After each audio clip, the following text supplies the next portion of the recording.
All right, we're now going to read through some instructions on how to do critical path analysis, which is what we did here. We've done it. We did forward scanning, we did backward scanning, and then from that, we were able to find our critical path. We're now going to go through some very, heavy instructions on how to do it, and we're going to read through them together. But before we read through them, what you need to know is that I have used an alternative method when doing it this way. So going through this, I've used an alternative method, which I think is a lot easier. And as we go through examples in these notes, and as I go through other examples from, the textbook and the exam, I'm for the most part going to use this method right here, this alternative method.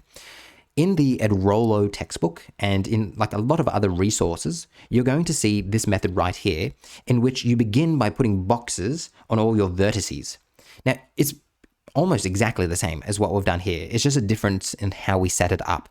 But I personally feel that if you set it up this way, it's a whole lot easier than if you set it up this way.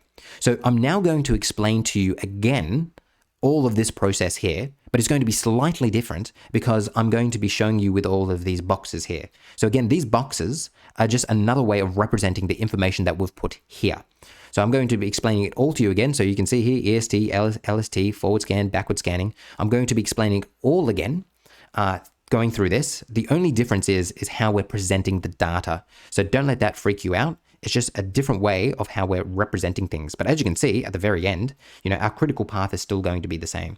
We're still finding the critical path by our EST and LST equaling the same thing. All right, so with that, let us now start going through these instructions.